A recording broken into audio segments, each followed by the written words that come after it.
Grégory Lecoq, bonjour. Bonjour. Merci d'avoir accepté notre invitation.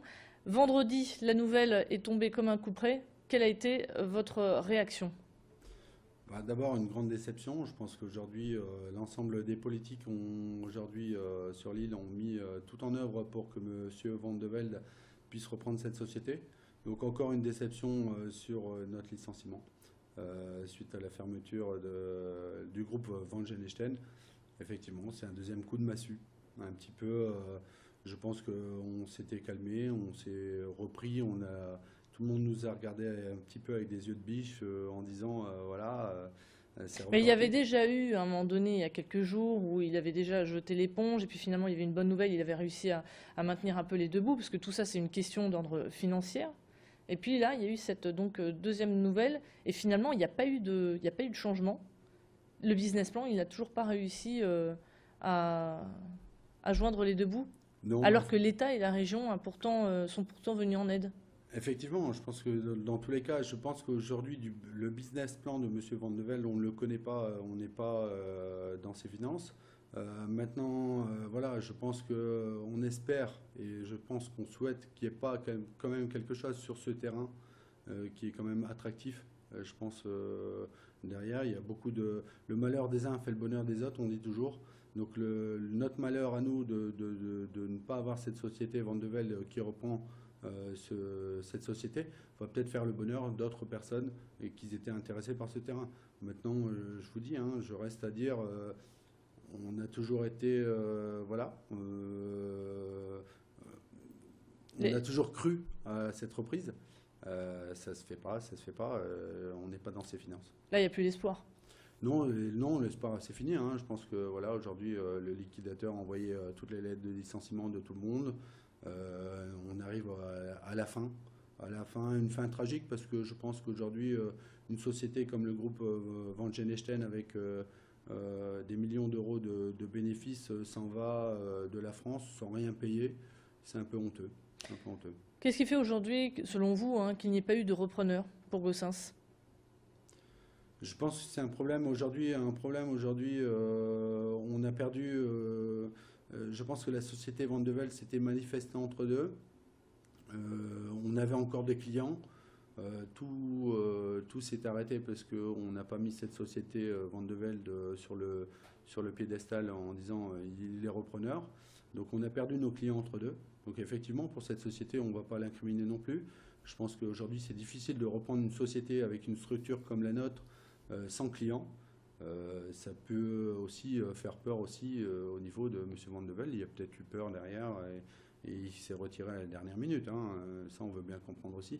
Maintenant, on ne sait pas le fin mot de cette histoire. On nous dit que c'est un plan au niveau business plan qui n'est pas passé. On n'en sait rien. On n'en sait rien. Aujourd'hui, qu'est-ce que vous allez faire? Est-ce que vous allez encore montrer, manifester votre mécontentement? Est-ce qu'il y a des actions à venir? Non, je pense qu'il y a plus non, il y aura plus d'action. Je pense qu'il y a plus d'action à faire. Je pense qu'aujourd'hui, on a été soutenu par tous les médias du coin. On a fait tout ce qu'on pouvait faire. Aujourd'hui, on accepte nos licenciements sans rien. Bon, bah, c'est tout, hein. C'est une fin tragique. Mais vous Euh, allez quand même tenter de saisir la justice, je crois, au tribunal administratif pour demander des compensations. Vous rejetez le PSE? Ça, c'est clair. Je pense qu'aujourd'hui, voilà, aujourd'hui, au niveau de la directe, dans la nouvelle loi, il est appelé aujourd'hui à ce que la directe fasse attention à ce que le PSE soit à la hauteur du groupe. Et je pense que aujourd'hui, suite aux expertises comptables qu'on avait demandées, on sait très bien que le groupe se porte très très bien. Donc le PSE n'est pas à la hauteur du groupe, donc il y aura des actions juridiques derrière, mais ça c'est nos avocats qui vont prendre ça en charge. Maintenant, est-ce que la directe a eu raison d'accepter ce PSE avec une somme dérisoire? C'est leur problème. Je pense que voilà, il y a Ça, des maintenant, actions. c'est le deuxième combat pour les 127 salariés. C'est un deuxième combat qu'il faudra peut-être objet d'une prime supralégale qu'on n'a pas eue de notre investisseur. C'est peut-être le moyen de gagner un petit peu financièrement, un petit peu plus d'argent grâce à la directe. Mais voilà, c'est un peu dommage. Pourquoi n'avez-vous pas pensé, peut-être avec les salariés, de monter une SCOP?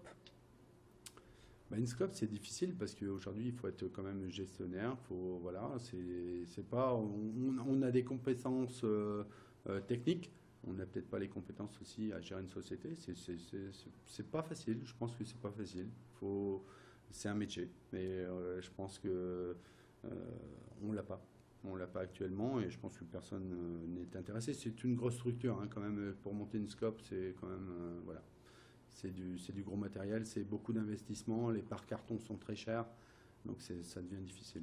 Donc c'est la fin d'un combat, en tout cas pour les 127 salariés. C'est la fin d'un combat, c'est la fin d'une vie, productive de travail.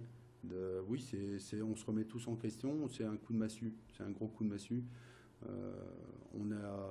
Et je tiens à remercier vraiment tous les politiques qui se sont manifestés avec nous et tous les médias qui nous ont aujourd'hui suivis, dont vous. De l'autre côté, effectivement, les bouteilles de gaz sont toujours là. Bon, à savoir que quand même, pour rassurer tout le monde, elles étaient vides. Donc voilà. Non, je pense qu'aujourd'hui, voilà, c'est l'affaire d'un liquidateur qui va vendre ses machines et qui fera un retour financier au niveau des AGS. C'est encore une fois l'État français qui va payer d'un investisseur étranger qui s'en va sans rien donner.